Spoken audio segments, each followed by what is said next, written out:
Hey everyone, Mark Inesito here for Music, Facts, and Figures by Mark Inesito. Hope you are doing good. It's been a while since my last podcast. Well, actually, I recorded an audio one only about a month ago or so. So what happened was reason for the delay. I'm sure you already know. I'm a part-time student going to college, and it's been it was a rough semester. I got through it, but it was still kind of rough. So I had an assignment that was for one of my classes that was kind of stressing me out. Um, got it done. It's all good. Passed it. So that's a plus. It was kind of stressful, but I got through it, and that's the reason for the delay for a while. And I made a promise I would do a podcast sooner. Never happened. So here I am. I don't want no one. My goal is not to let no one down. I know I don't want to let my followers down.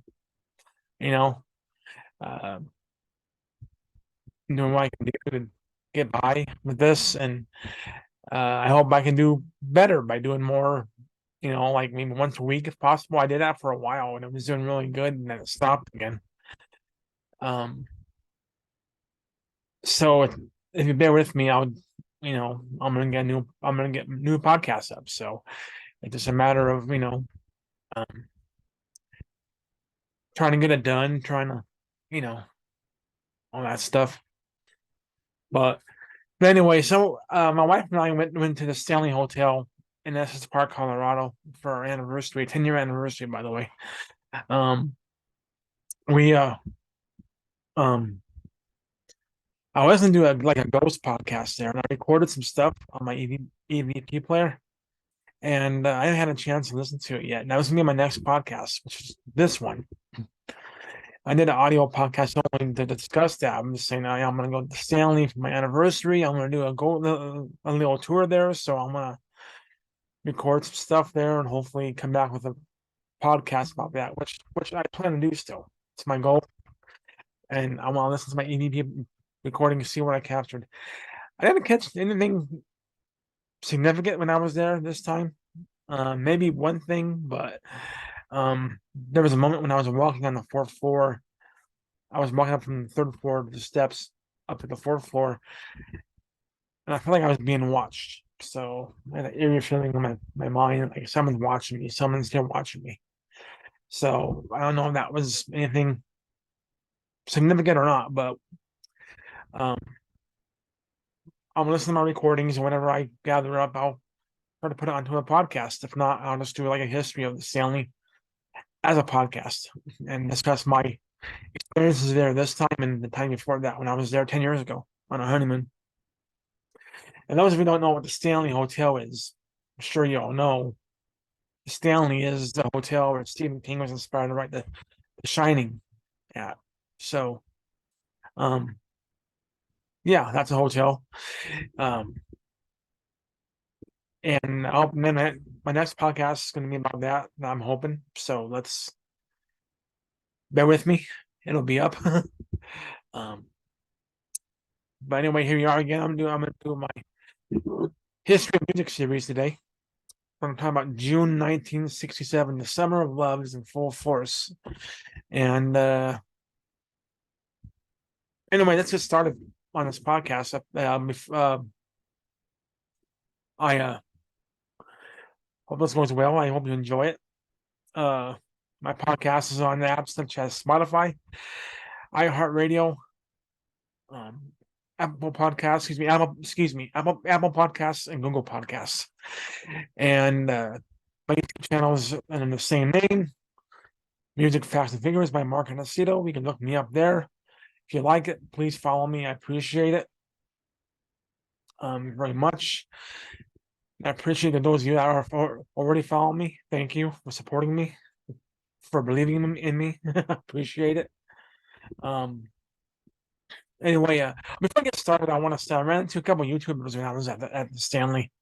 They were ghost hunters themselves, and they call them their YouTube channel is called DX Army. And I recommend it. It's a pretty cool page. I like it. And I met them. We talked for about a good solid maybe 20 minutes or so. They're from Arkansas. Really cool guys, great guys. They invited me up to their room and Then they were on the fourth floor, and it was when I was in there, I noticed the light flickered like once. That was it. So I don't know if that was anything ghostly or what, but they say it is. But who knows? I mean, kind of cool in a way. But they're cool guys. I recommend you following their YouTube channel called DX Army. That's D as in dog, X as in X marks the spot, Army. So yeah, check them out. I recommend it 100%. So let's get started.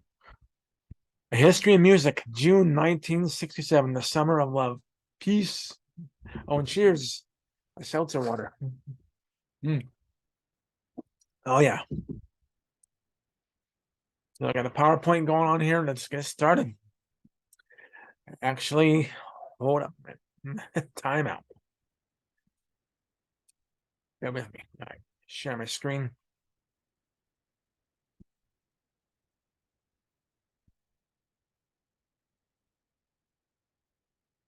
Here we go. Okay. Slideshow here. There we go. A rocket. Literally a rocket. Look at those guys there. And this is the band called the Fireballs. They had a couple hits. And before I start, my sources I use for this podcast is Wikipedia, the book Psychedelia 101 Iconic Underground Rock Albums, 1966 to 1970, by Richard Morton Jack, published in 2017. An article on RollingStone.com, and the book 1967, A Complete Rock Music History of the Summer of Love by Harvey Kubernik, published in 2017. All right, here we go. June 1967. The Fireballs released the 45 bottle of wine. Simple as that. R&B singer James Brown released the 45 Cold Sweat. Side 1 of the record features Cold Sweat Part 1, and the flip side features Part 2 of Cold Sweat. All right. South rock country singer Glenn Campbell releases the 45 Gentle on My Mind.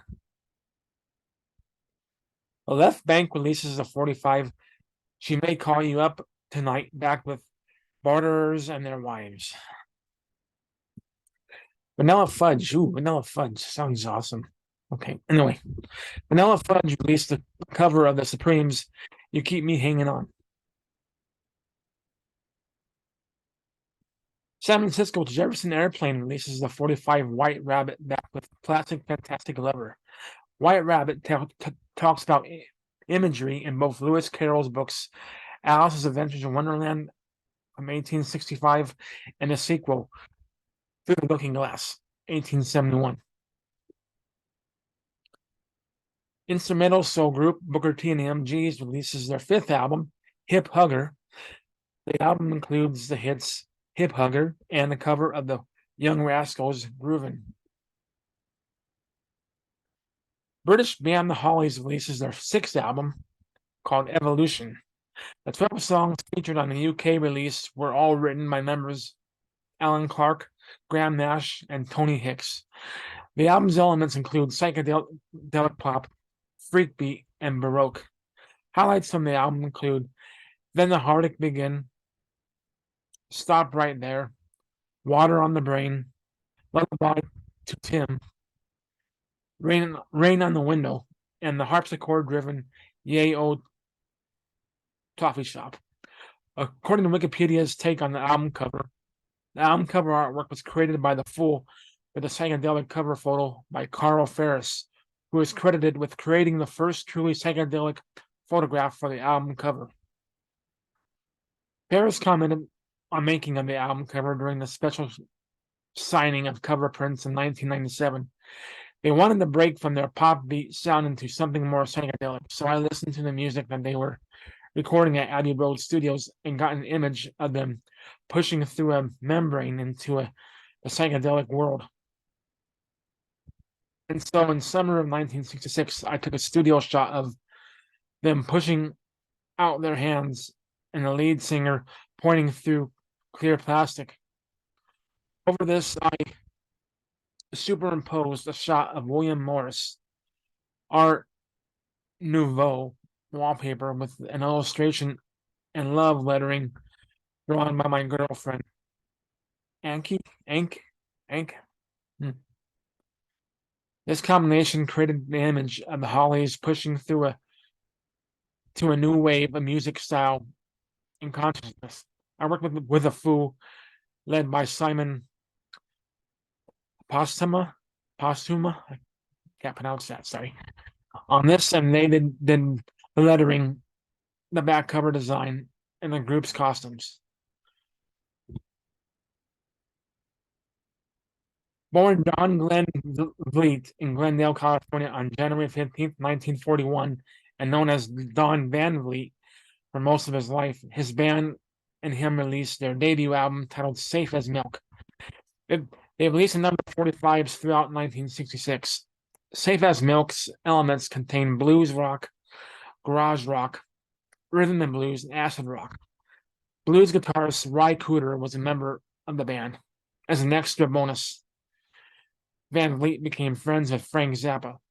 Looking for the album Safe as Milk, you will find it in the V section. You will find it either in the C section or B section. Don Van Vliet became known as his stage name, Captain Beefheart. Captain Beefheart and his Magic Band. According to the book Psychedelia 101 Iconic Underground Rock Albums, 1966 to 1970 by Richard Morton Jack, after a gig outside of Lancaster, California, Vliet met with former Korean War veteran and occasional actor Herb Berman. Berman had written a number of offbeat poems in which Vliet thought Berman could contribute in writing interesting songs. Vliet and Berman collaborated together on material that would eventually become Safe as Milk. During the majority of the writing in the living room of Vliet's mother's house, I was not only struck by the power of his presence as a performer, but his unique curiosity and storytelling and poetry. At heart, he's a wonderful poet. Berman stated in 2004. A&M Records head Bob Cransnow believed Captain Beefheart and his Magic Band would be bigger than the Beatles. As 20-year-old guitarist Ry Cooder joined the lineup at the last minute, not least that he could end up the arrangements, having first negotiated the hectoring Vliet's unconventional, nonlinear style of composition. The album featured elements of Delta blues, doo-wop, R&B, country, pop, and psychedelic rock. A combination of this still sounds weird and playful as it did during the Summer of Love of 1967. And it was one of the weirdest and creative albums of the era, which makes Vliet's claim of never taking LSD a bit surprising. Two of the most acid-influenced tracks were Electricity and Autumn's Child. Close each side of the record. Unpredictably structured and boasting prominent theremin. They sound like little else ever recorded. Herb Berman added, when it came out, we got a telegram from Leonard Bernstein congratulating us on our brilliant work and encouraging us to keep going. He thought Autumn's Child was a symphonic work of great importance. Cooder departed shortly before the Monterey Pop Festival, so the band was not able to play the festival. Krasnow's dream of overtaking the Beatles proved ill-founded. The album's track list is as follows. Okay, I'm sorry, let me pause this for a sec. Stop the share for a sec. Actually, no. I'm not sharing now. Okay, hold on. I'm back. Sorry, I had to pause for a minute, and I'm still new to this PowerPoint thing, trying to share this. So, so bear with me. This is not a PowerPoint I'm doing on a podcast. So, here we go. Share it again. I'm ready to share here. All right, now I'm sharing. Awesome. All right, I'm ready to go. Track listing from Safe as Milk as follows. You ready? Sure enough, and yes, I do. Zigzag Wanderer. Call on me. Dropout Boogie. I'm Glad. Electricity. Side 2. Yellow Brick Road. Abba Zaba. Plastic Factory. Where There's Woman. Grown So Ugly. And Autumn's Child. Excellent day. There we go. All right, next on the agenda. Gotta pull up my thing here. All right. Now, shares. Not gonna share now. Okay. There you go. Bear with me here. I'm sorry. Los Angeles band Kaleidoscope releases their debut album, Side Trips. The track listing is as follows: Egyptian Gardens, If the Night, Hesitation Blues, Please, Keep Your Mind Open, Pulsating Dream, Oh Death, Come On In, Why Try, and Minnie the Moocher. How many Minnie the Moocher? A little swing there. How about that? Of course, it was 67, so a lot of things, experimental stuff was happening then. That's pretty cool. All right. Next on the agenda here. Like I said, bear with me, I'm sorry.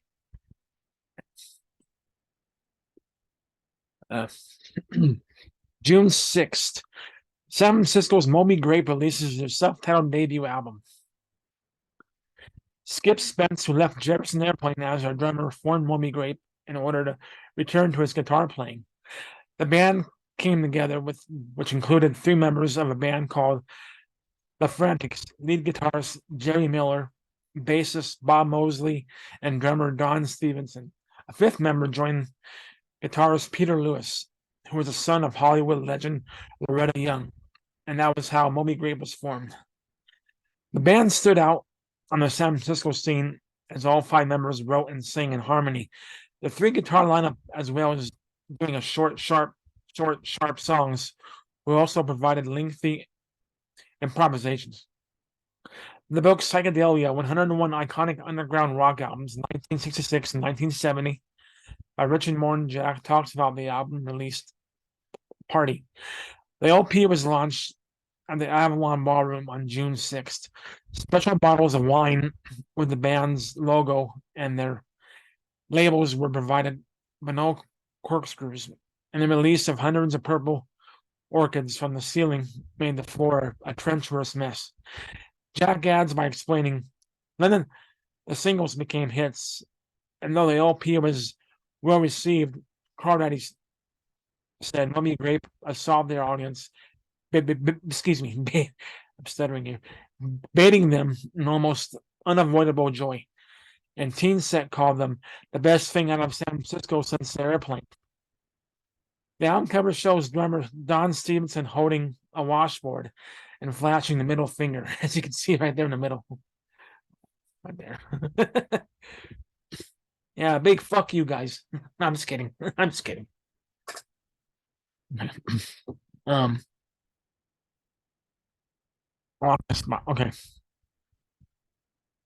Highlights from the album include Hey Grandma, Mr. Blues, 805, Omaha, Sitting by the Window, and Indifference.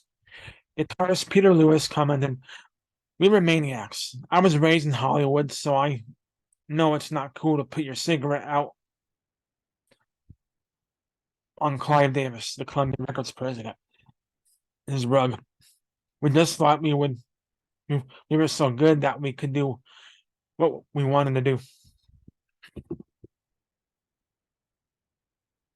All right. June 8th, Los Angeles band The Association releases their 3rd album, Insight Out. Highlights include Windy and Never My Love.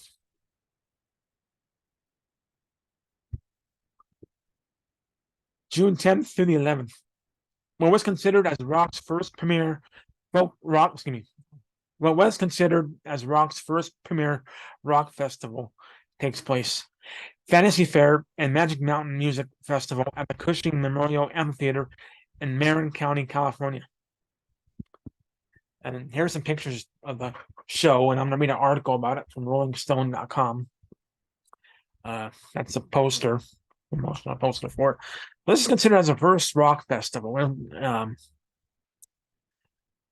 This is a picture of the audience there. There's the Byrds playing with Hugh Mascalella on the trumpet right there. Hugh Mascalella, I think he did the original version of the song "Grazing in the Grass," the instrumental version. And that's the Byrds. That's David Crosby, Chris Hillman, Michael Clark, and Roger McGuinn. There's Jefferson Airplane. There's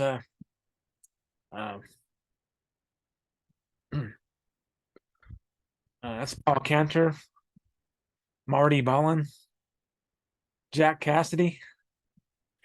Can't see the drummer really, but that's Grace Slick, and that's Jorma Cocknan.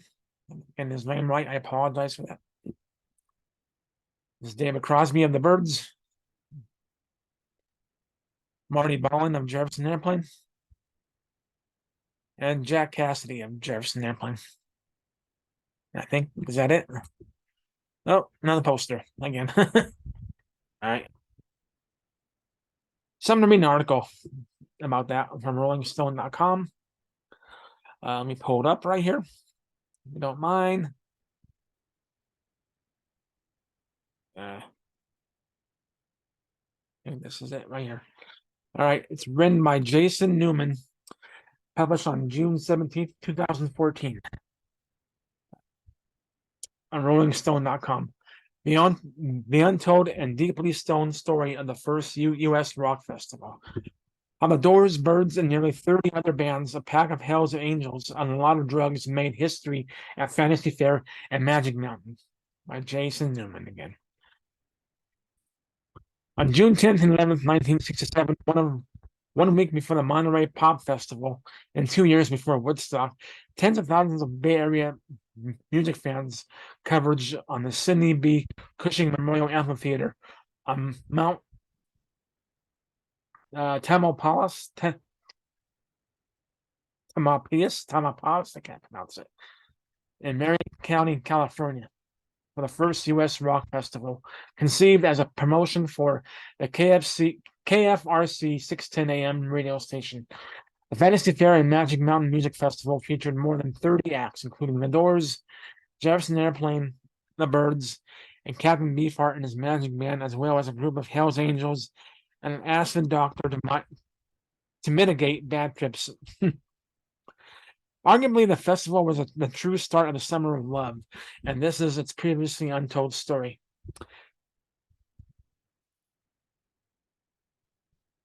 Since it was overshadowed by the Monterey Pop, Fantasy Fair had been largely forgotten. Only snippets from a film exist from the fest, and virtually no audio has survived. But many of the artists and fans who were in attendance, it remains a pivotal moment of the counterculture taking over. Rolling Stone spoke to more than 40 artists, organizers, and attendees to piece together a secret history of this landmark festival. Steve Brown, Fantasy Fair attendee. The BNs were the seed of the big outdoor get-togethers of people enjoying music. Tom Rounds, festival co-producer, KFRC program director. There had been a long series of hip community events put on in the Golden Gate Park, including the Human Being, the Grateful Dead's drug chemist. Owsley Stanley flew overhead and dropped LSD into the crowd. They gobbled it up. Jorma Cockman and Jefferson Airplane. The concept of doing free shows for people really made a lot of sense to a lot of San Francisco bands like The Dead, Us, and Big Brother. We were all spiritually on the same plane. There was never any thought of making money off it. It's just what we did. Chris Darrow of Kaleidoscope. Oh, by the way, there's two Kaleidoscopes in rock. A British band, which I interviewed their lead singer, couple years ago, and the LA-based band, which I'm talking about here now. Chris Darrow, the American band, Kaleidoscope. KFRC were very understanding of what was happening, and they went out of their way to play new and cool music. This was an extension of the Love in Los Angeles and the Be-In. We show up to a park and they'd be bands playing all day long. Everyone just showed up and these things and played for free. Larry Taylor, Canned Heat, the band Canned Heat. People would get together in a big park and listen to music and hang out. I played music in the 50s, and I remember wearing cummerbunds, plaid jackets, and uniforms. All of a sudden, that was trash. I got into American Indian beads and pants with hand-painted psychedelic stuff on it. I haven't really worn a suit since. It came together out of nowhere. All of a sudden, it just became this thing. Maria Muller, Jim Kowitskin's Jug Band, and a band I was at the concert. The portent of things turning into rock festivals was when Dylan first played electric at Newport in 1965. This felt like a continuation of the vibe and energy that was created with the Newport Folk Festival. The alternative lifestyle, the hipsters, the jazz aficionados were already drawn to Newport, but things were a little more buttoned down and straight. There were still vestiges of the 50s.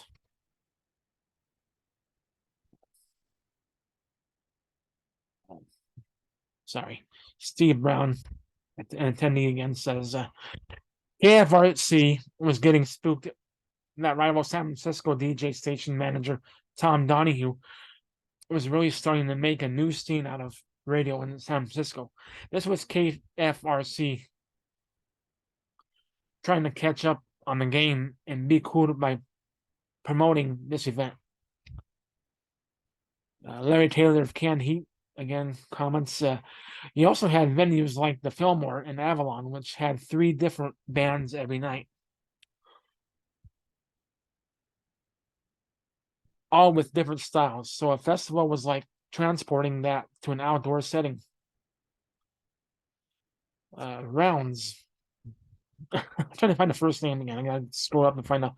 Pound Rounds, the co-producer on the festival. Okay. KFRC presented numerous shows at the Cow Palace in Daly City, south of San Francisco. The shows were getting more confrontational, with the audience trying to leap onto the stage, which was the atmosphere when the Rolling Stones came to town. I sent to the KFRC music director as we watched beefy security guys throw teeny boppers over the barricades. We really need to stop doing this and go outside because there won't be a confrontation or armed warfare.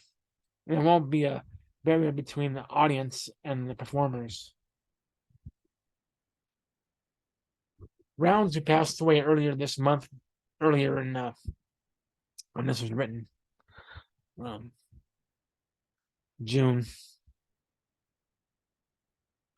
began to see the festival shortly after the Human Be-In, deciding early that nearly all the proceeds would go to local child care centers. The festival was originally scheduled for June 3rd and 4th, but was pushed back a week due to bad weather. Tickets were only $2 for the weekend. Damn, what happened to those prices? I can go to a show, $800. Okay. Tom Rounds, KFRC, again quotes, KFRC was one of the leading new news organizations. So the news guys were friends with a lot of the California legislators and got direction from the politicians on how to obtain a license and do something like this.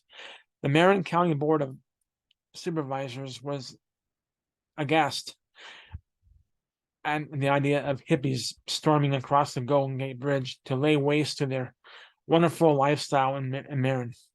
They put so much pressure on the state that they revoked the license once, but the major California politicians had held sway over this local community, reasoned with them and said, hey, come on, guys, this is a nice thing, and celebrates all the wonderful values of the Bay Area, artistic community, and tourism.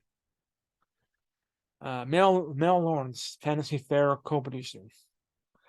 My MO was that I was as crazy as any hippie, but I had short hair so I could talk to corporations and cops.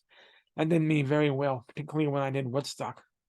Michael Lang, co-creator and promoter of Woodstock.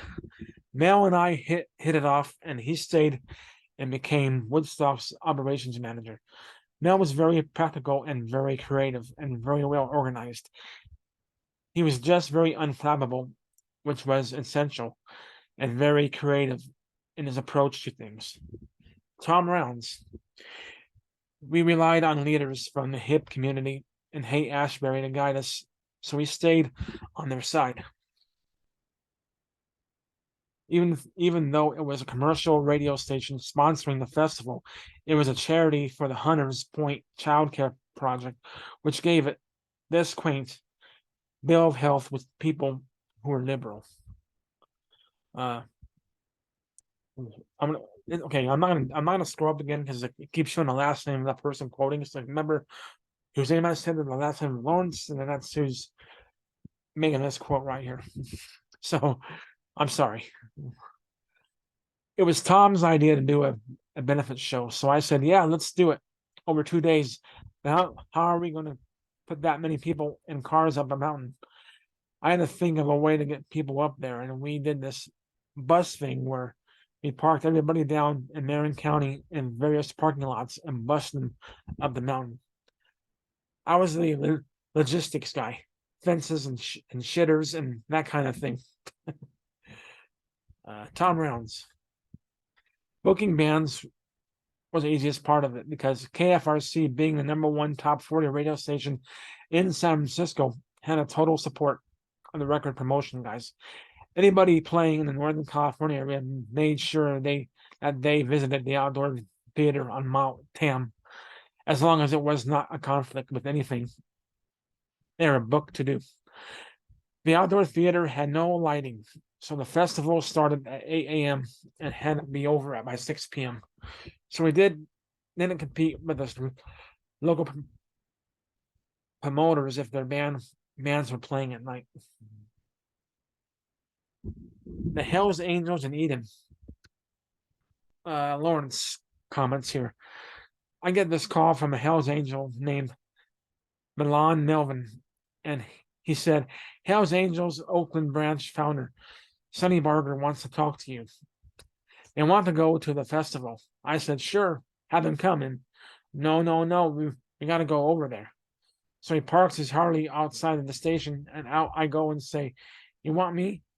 We might go over the Bay Bridge to go to Oakland, and I'm at the Hells Angels headquarters. They were known to be rough and bad, but we smoked a joint, and he was nice.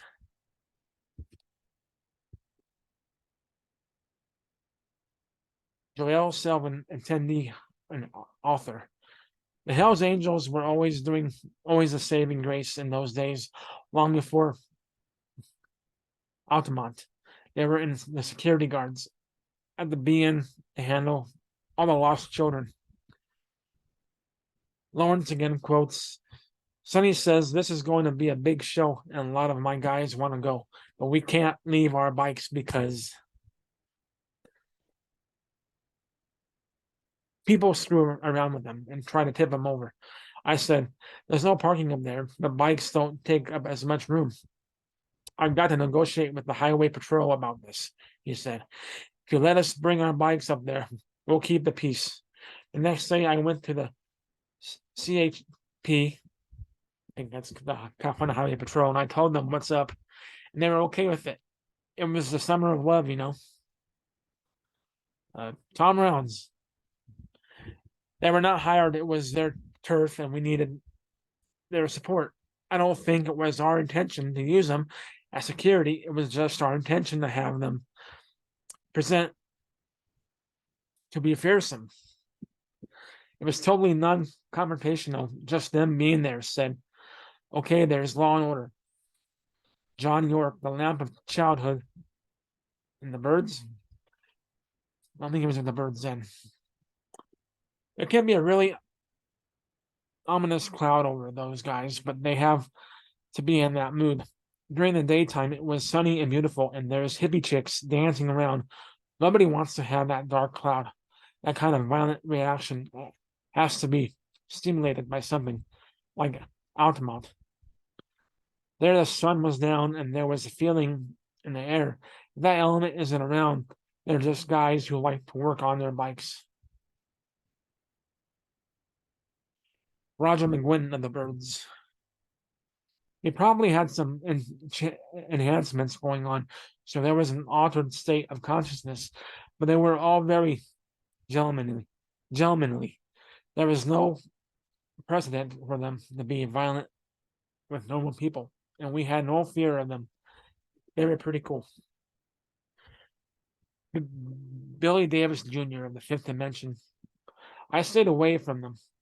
We had heard a lot about them, and when you're hearing about people that are dangerous and you should stay away from, I gladly took them up on that.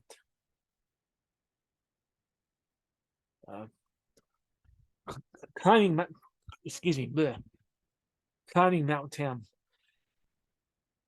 Country Joe McDonald and Country Joe and the Fish. We worked the day before and the day after in Seattle. There was a heliport on the seashore in Berkeley off the freeway, and the other end was in Sausalito. I remember Country Joe and the Fish guitarist Barry Melton in a helicopter taking LSD, and then we landed there, and we had to get up to Mount Tam. Roger McGuinn. You can either take a bike with a Hell's Angel or a bus, and the bike sounded like more fun. I remember riding up the hill on the back of a Harley with one of the Hell's Angels. I took my guitar out of the case and put the strap over my shoulder. Country Joe McDonald. The LSD was starting to work, and the Hell's Angel guy who took Barry up on the back of his motorcycle introduced himself as Broke Dick. He said his name was Broke Dick because he was always falling off his motorcycle and breaking his dick. Barry the Fish Melton of Country Joe and the Fish. Broke Dick, that's right. It was scarier than all get out. There were school buses going up and down the mountainside. There was nothing like driving down the center line on a motorcycle with a bus going one way and a bus going on the other way, and a foot of clearance on either side. Penny Nichols, singer-songwriter. I used to open for Joe's for Janis Joplin, and she invited me to come up to the festival with her. She was going up there with the Hells Angels, and they were going to ride up to Mount Tam on their bikes. I was intimidated by the whole Hells Angels thing, and I had to sign a record deal. So instead, I went up with my manager in a black limo Stone. Jorma Conklin of Jefferson Airplane. I had my guitar in my hand, and there was no way to drive up to the stage. So I'm walking and walking and going. If I planned on going on a hike, I probably would have worn different shoes. I walked all the way up. Bradley Hirsch, an attendee. You could hear the bikes coming up the hill when they brought Jefferson Airplane up. Jorma Conklin and Jefferson Airplane. My bandmates got rides, and I'm so jealous. I'm going to write a letter now to the local Hells Angels chapter. After scaling the mountain, the festival's attendees were welcomed by a giant inflatable Buddha balloon and two stages. On the main stage, 6 14-foot tall banners, each displaying a different astrological sign, were set up in a row at the back of the stage. 100 yards away, the Valley of Dancing provided a smaller stage where forgotten local bands like Joint Heads of Staff and Harbinger Complex could perform. Akin to Bonnaroo and Coachella, the festival offered artistic installations and family-friendly activities alongside the music. Attendees could swing on giant tires and slides on strips of cardboard down a toboggan slope made of wet straw. Vendor booths with names like Weed Patch, and Hocking Valley Trading Company transplants from their regular locations in Haight-Ashbury sold beaded necklaces, anti-Nixon buttons, and water pipes, while food was provided by outlets such as Good Karma Health Food. Lawrence again comments. Since it was going to be a festival, we felt it should have a festive attitude towards it and have an art booth where people can buy things. Stanley Mouse, poster designer. Because it was Magic Mountain, I felt the image I used was magical, but it ended up being heavy-handed. It scared people and was rejected. I thought it was a cool picture. I think it was some kind of Babylonian myth. It was pretty standard for festivals to use those kind of pictures on posters as a central image and then build the poster around it. Jack Cassidy of Jefferson Airplane.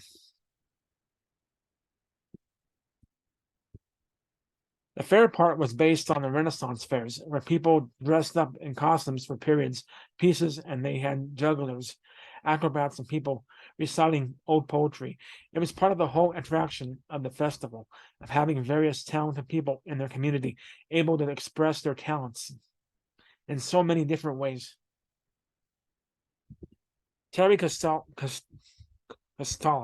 attendee. I was working for a company called Sticky Wicket Candle Company. The owner got a booth for the festival, and I was supposed to make and sell candles. As soon as we touched down, okay, I'm at the booth. Bye. There's music and sunshine and dope.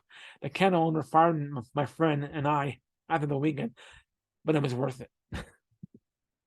Rounds again comments. The festival fair part was so participatory because people went to get involved. It wasn't a bunch of people sitting in stadium chairs and in an indoor environment. It was outside and became the theme that we were looking for, just to get everybody really involved in the trippiness of the whole thing. Lawrence again quotes, there was this guy called the Hawk. I get this call at a station. I'm the Hawk, and I parachute into places, and I want to parachute into that show. And I said, "Oh wow, okay." And I talked to Tom, and we didn't want to tell any authorities or anything about it. But I said, "You're on, and you should be on in the fifth dimension before up and away." He just parachuted right into the place. The fantasy begins.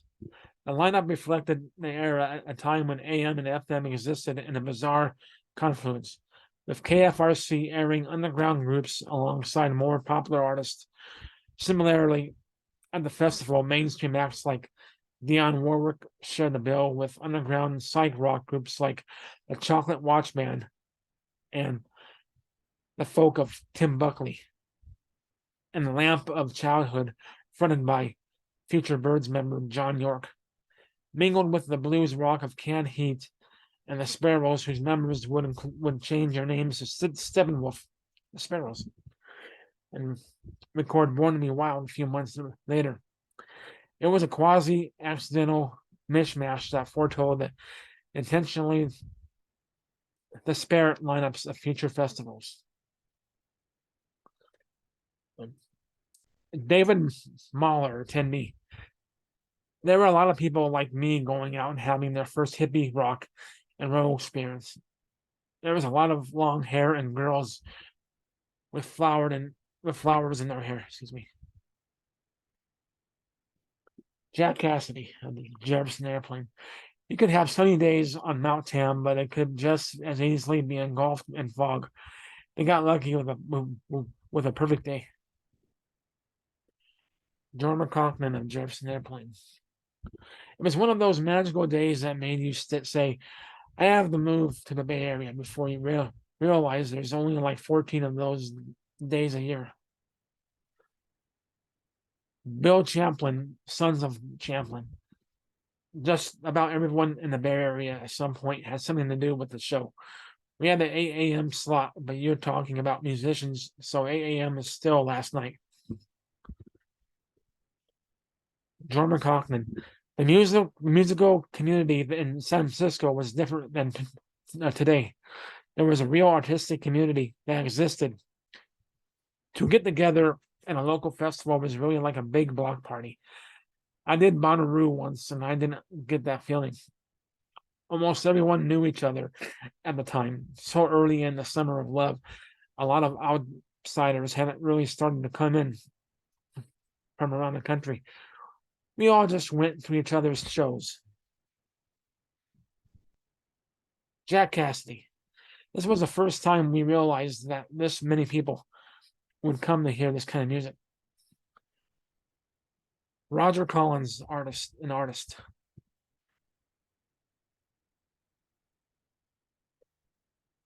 When they told me, oh, the rock stars that were going to be there, I said, oh man, I want to be right in the middle of that. It turned out to be San Francisco's version of Woodstock, just a lot smaller. Still, there were people as far as I could see. Ted Weisinger, artist. Magic Mountain was our first tour stop. Sly Stone and I went up there together, but he wasn't performing. He just came to hang out. I remember talking to the other artists about their hopes and dreams and how rich and famous people were going to be. There was a lot of aroma in the air. P.F. Sloan, singer-songwriter. That weekend was fascinating musically because the Doors were still considered second rate. Rolling Stones, the Byrds, as big as they were just beginning to break out of being second rate Beatles. Drummer Cochran of Jefferson Airplane. I heard the Byrds open for the Stones before the Airplane got together, so I've been a fan for years. So for me, it was like, wow, man, they're playing with the Byrds. That was a big deal. Roger McGuinn and the Byrds. That was a weird time for the Byrds. Unfortunately, Byrds member David Crosby was having trouble getting his songs on the album. He was this content with the band, and he'd been hanging out with Stephen Stills. It was just a matter of time before it all exploded, even during the beginning of recordings. The group's 1968 album, Notorious Bird Brothers, there was a lot of friction. For Magic Mountain, it was like, let's just do this gig and do as a good job as we can. John York of John York, a band performer, a drummer. I can't remember the band he was in. We didn't have a drummer, so one of the guys who was working on the stage crew came up to us minutes before we were about to play and said, do you guys need a drummer? And we said, oh man, that would be cool. He had no idea who we were. He just recognized that we were four guys on stage with guitars and a bass, but no drummer. We said, yeah, you can play. Do you have any sticks? No. Well, why don't you go back to the dressing room and see if someone will loan you some sticks? There was no drummers in the dressing room, so he cut the legs off of a coffee table and played with these huge sticks. He didn't know the songs. He just listened to the music and played. And no one was upset with what he sounded like. Country Joe McDonald. We hadn't been at it long enough for this to be just another gig. The whole scene was still brand new. There were lots of local bands on the bill that didn't become famous, but it shows you how viable the scene was and that it could produce all those acts within a small time period. Creed Bratton, the Grassroots in the Office band member. We weren't that thrilled to go to San Francisco. We were looked down upon because we weren't the original Grassroots lineup. We did 11 right before the festival, and producer Kim Foley was an MC, and I remember him saying, here they are, and these aren't the original Grassroots, they're like a bogus cover band. This is bullshit, guys, but if you want to listen to them, go ahead. I'll be back later. Thanks, Kim. Such a sweet man. So we played Magic Mountain, but when we had that stigma of being LA musicians who you usurped or usurped. I don't know what word that is. It's a long article, which is good. I'm not complaining. The San Francisco band that had the name. Okay, makes sense. P.F. Sloan. I was a songwriter, and my record label really didn't want me out there in the public. The label thought if I knew how popular I was, I want more money. I was literally destroyed a few months later. The label told me to sign away everything I'll ever earn, and earn the sense outward that I was persona non grata. They wanted to destroy me in this kind of music. They thought Bob Dylan was an idiot and a communist. No act was more impacted by the festival than Captain Beefheart and the Magic Band. The group is still 3 months away from the release of their debut album, Save as Milk, but they were already fixtures into Los Angeles and San Francisco. Magic Mountain was supposed to be a simple warm-up show ahead of Monterey Pop. It ended up memorable for all the wrong reasons. John Drumble French, Captain Beefheart, and the Magic Band. We were right on the verge of a big breakthrough. Bob Cransnell, our manager, said, just to make sure you're ready for Monterey Pop a week before, we'll fly you to San Francisco to play Fantasy Fair. We rehearsed every day, and the band was sounding really good. Don Van Lee, aka Captain Beefheart, was doing what he usually did, which was not rehearsing and trying to write new songs. Don had taken a lot of LSD 6 months earlier, and because of all that, he started thinking about his body all the time and became a horrible hypochondriac.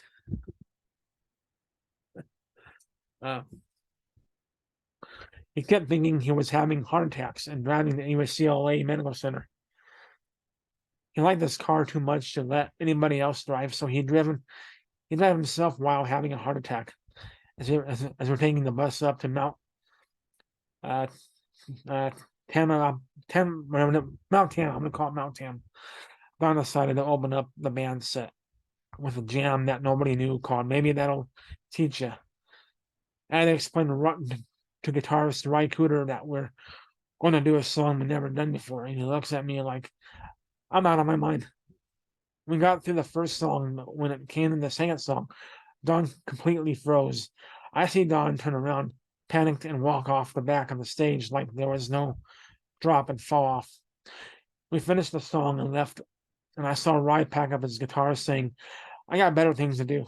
He couldn't put up with this nonsense. French of the Captain Beefheart's band. Don turned to me after the show and said, I had an anxiety attack. I was looking down at this girl from the stage, and her face turned into a fish, and bubbles came out of her mouth. He was having an acid reoccurrence. Jerry Hanley of Captain Beefheart and the Magic Band. It was a shame that this happened because it would have changed the course of the band. With Ry gone, we had to reorganize, and we just couldn't find another combination of Ry and guitarist. Alex St. Clair Snaufer. There was never a better combination than those two. We would have killed them at Monterey. It was really disappointing. Don was a hard guy to get organized, and when you brought into Don being your singer, you brought into Don's idiosyncrasies, and he had plenty of them. And this is long. So I'm scrolling down. How much more can I go? This is like a long article, which is good. I'm not complaining. I think I'm gonna stop right there because most of the rest of the article are quotes by other people. That's all I'm reading is quotes overall by these people, and I forget their first names, so I gotta. Sorry, but you get the idea, right? You get the idea. It was Rock's first rock festival. It wasn't a huge one, but it was the first one. You know what I mean? So there you have it. You know, I'm sorry. It was a good article, but it was getting a little. It was interesting. It was interesting. I was getting starting to stutter a little bit, which I do a lot. You know that already, I'm sure. But anyway, let's continue. My podcast here. Okay, where's my app at? So I'm still new to this PowerPoint stuff. Not new to it, but I'm new to my sharing it on my podcast. So where's my? There it is. Okay, on it. All right.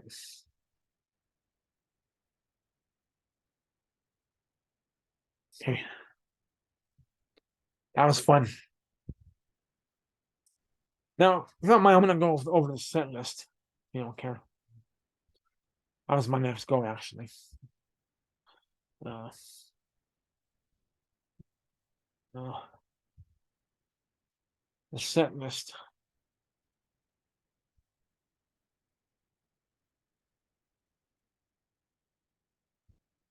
All right.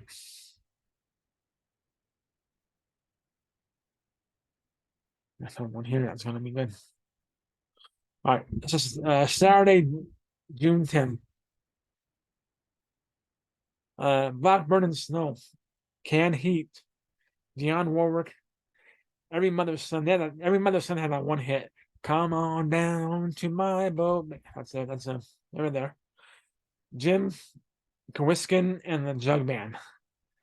John Kay and the Sparrow, which became known as Steppenwolf later on. The American band Kaleidoscope. Mount Rushmore. Roger Collins. Spanky in Our Game. The Birds. A Chocolate Watchman. The Doors. Merry-Go-Round. And the Mojo Men. Sunday, June 11th. My mom's birthday, no less. Okay. Captain Beefheart and his Magic Band. Country Joe and the Fish. Every Mother's Son. Jefferson Airplane. P.F. Sloan. Steve Miller Band. Fifth Dimension. Grassroots. The Loading Zone. The Merry-Go-Round. The Mystery Train. The Seeds. The Sons of Chaplin. And Tim Buckley. There you have it. The first rock festival.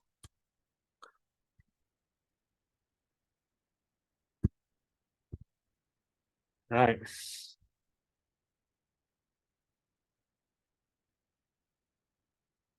Right. June 15th, Los Angeles band Buffalo Springfield released the 45. The A side, the Stephen Stills pen Bluebird. Stephen Stills is right there. And the Neil Young pin. Neil Young is right there. Mr. Soul. And which is the B side. And Mr. Soul, the backstory behind Mr. Soul, which I'm going to explain later in another episode when I talk about the album that it was on. So I mentioned this before in a previous podcast. This is Buffalo Springfield. They were formed in LA. Left to right, you got guitarist and singer Neil Young. Bassist Bruce Palmer. Guitarist Stephen Stills. Guitarist Richie Furay. And drummer Dewey Martin. Now I got a story I want to tell here. This happened in 2015. No, 15,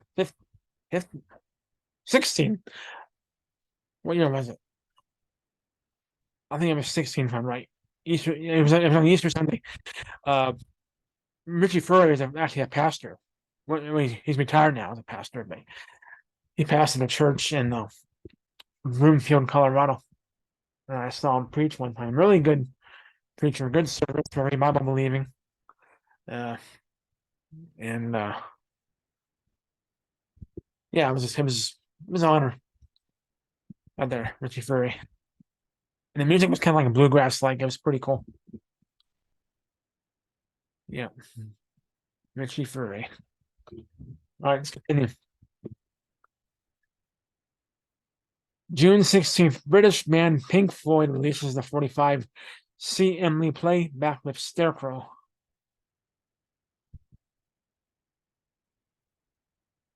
Okay, now beware the next picture. There's some pornography in it. It's a poster promoting the Monterey Pop Festival. So bear with me. If you don't care about your children watching this, and fine with me, it's your choice.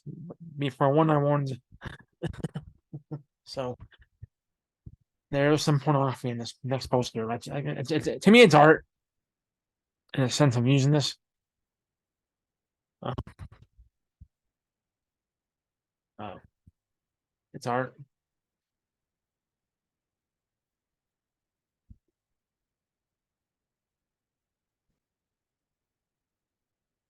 Hold on a minute. I'm sorry, I lost my page here. Okay, there we go. I apologize for that. Okay. All right, let's finish. Uh, Here it is. So June 16th to the 18th, Friday, Saturday, and Sunday, the Monterey International Pop Festival, which is probably rock's premiere, probably the first big rock festival, takes place at the Monterey County Fairgrounds in Monterey, California. Which I'm gonna do a whole episode on that either next time or then one after that one. So be ready for that one.